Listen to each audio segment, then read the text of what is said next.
இந்த பிளாக்ன்ற விஷயம் இன்னும் கோவத்தை அதிகரிக்கும், இன்னும் ஈவுக்கு அதிகமாகவும் கோவம் அதிகரிக்கும். ஸோ தப்பு செய்யறேன்னா அதை வந்து சுட்டி காட்டுறது நல்ல நண்பர்கள்.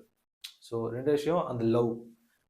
அதை வந்து நீங்க விட்டுட்டு போறது வந்து லவ் கிடையாது, விட்டுட்டு போறது ஃப்ரெண்ட்ஷிப் கிடையாது. இடியே இடிஞ்சு தலையில ஊந்தாலும் அதை இழுத்து பிடிச்சி நிப்பாட்டுறது தான் நண்பு. ஸோ இப்போ அந்த டைம் நம்ம தப்பா பேசிட்டோம், நம்ம தப்பா கேட்டுட்டோம், அதை அனலைஸ் பண்றதுக்கு கொஞ்சம் டைம் ஆகும்.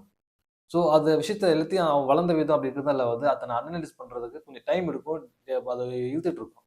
ஸோ காலம் போக்கில் மாறாமல் அந்த சிந்திக்க சிந்திக்க டிராவலிங் உங்களோட டிராவலிங்ல இருக்கவுன்னா அது டோட்டலாகவே மாறிடும். அது ஆட்டோமேட்டிக்காக மாறிடும். நீங்கள் விரும்பினாலும் அது மாறிடும். ஸோ அந்த வகையில் உங்களுடைய அன்பானவங்களை, உங்களுடைய காதலாகட்டும், உங்களுடைய உண்மையிலே ஒரு இப்போ சொன்னோம் இல்லையா, அந்த மாதிரி நிறைய பேர் பல விதத்தில் பாதிக்கப்பட்டிருப்பீங்க.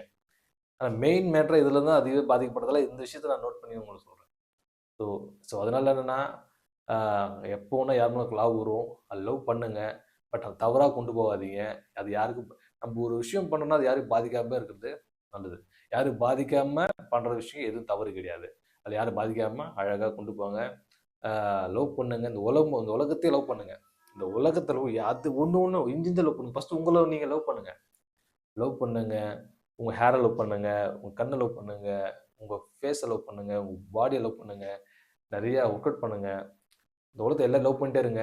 ஆனால் நம்ம உடலை பாதிக்காத அளவுக்கு லவ் பண்ணுங்க. எப்படி எக்ஸாம்பிள் சொன்னேன் இந்த உடலை பற்றி. இப்போ உடலை நீங்கள் வந்து நேசிக்கிறீங்கன்னு வச்சுக்கீங்களேன், ட்ரிங்க்கு தவறான அந்த மது போதைகள்லாம் பயன்படுத்தும் போது பாதிக்கப்படும். ஸோ பாதிக்கப்படக்கூடாது. ஸோ அதனால் நேசிங்க, எல்லாத்தையும் நேசிங்க. ஏன்னா கொஞ்சம் புரிஞ்சுக்கிங்க, நான் வந்து கொஞ்சம் அதனால் ஹாப்பியாக இருங்க, சந்தோஷமாக இருங்க, ஒருத்தர் பிரிஞ்சு போகாதீங்க.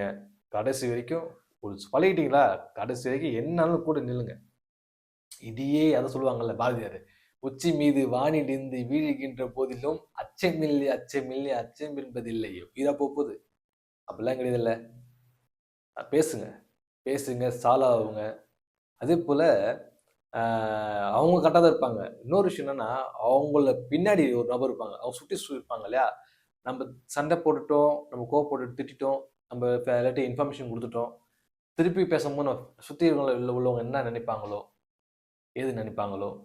ஸோ அந்த மாதிரி மற்ற தேர்ட் பார்ட்டி நினச்சிக்கிட்டு சிலர் ஒரு நல்ல ஒரு நண்பர்களை இழந்துருவாங்க, நல்ல ஒரு பாண்டிங் உள்ள ஒரு நல்ல லவ்வை இழந்துருவாங்க. ஸோ அந்த மாதிரி நல்ல மனிதர்களை இழந்துருவாங்க.